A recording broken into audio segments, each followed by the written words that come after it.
I always tell undergraduates when I speak on college campuses, Harvard or elsewhere, who are in the college Republicans or the college Democrats or the debating society or whatever, that's great. That's fine if you love. I did a little of that in college, and if you like that, that's great. But don't confine yourself to that. Really, it's a chance when you're 18, 20 years old, and of course throughout life, then to learn, to get some perspective on these events, and to learn in a much broader and deeper way about politics, about society, about culture.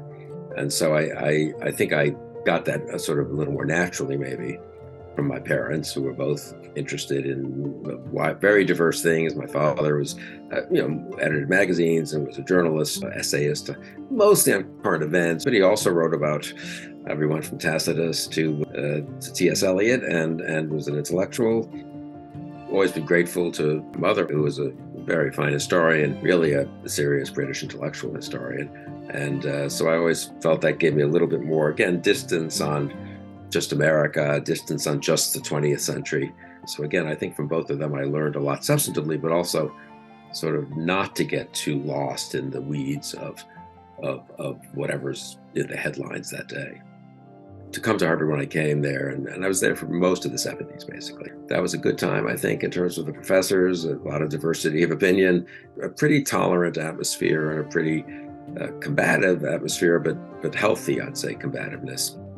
As a young man, I worked for Pat Moynihan from the campaign in '76, but actually I was his teaching assistant in the Gen Ed course he taught at Harvard. That was kind of an adventure since he was running for the Senate at the same time.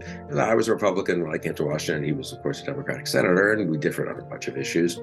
But really an example of a super thoughtful person, but also a person who loved politics and wasn't self-important.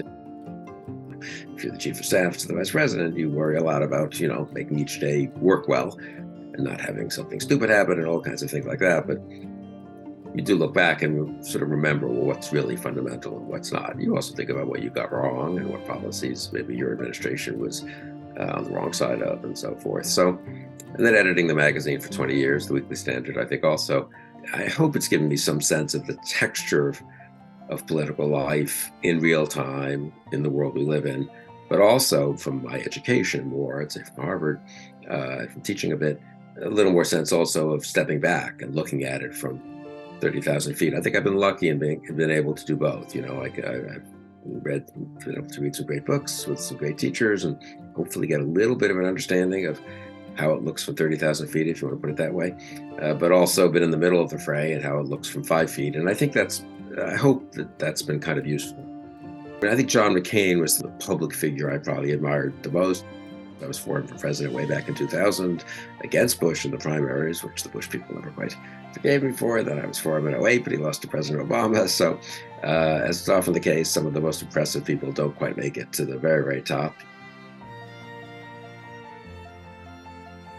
In the United States, we have a long tradition of a lot of institutions which serve as guardrails for liberal democracy and against a president who seeks to overturn an election, against a political party that's got now a major authoritarian streak that seeks to curtail liberties, against a cable news channel that's demagogic and incites violence and intolerance and bigotry.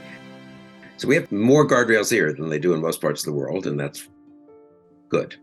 And we should incidentally think a lot about what those guardrails are, why we have them, how to strengthen them, whether it's the free media or independent, obviously, education systems at the higher educational level, but also locally, federalism, the bar, a million institutions that I think made it harder for Donald Trump to become Viktor Orban and make the U.S. different from Hungary. And it's not due to any great virtues or merits of us. We inherited these institutions. We didn't build most of them, but we're lucky to have them, and we're lucky that were built up over all these years. And I think that gives us a little more running room, so to speak, than other nations have had around the world or other nations have had in the past. Having said that, we shouldn't be complacent. Every intelligent person has always known that liberal democracy is not the easiest regime to keep up. The fight for liberal democracy has to be fought on many fronts. There's a much more political front. Who's going to win?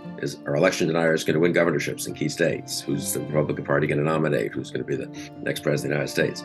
There's a more, let's say, activist front in terms of the legal system, trying to defend the rule of law, trying to prevent demagogues from undercutting legal authorities and judicial authorities, and trying to prevent governors from passing legislation that's illiberal, curtailing people's genuine liberties and rights.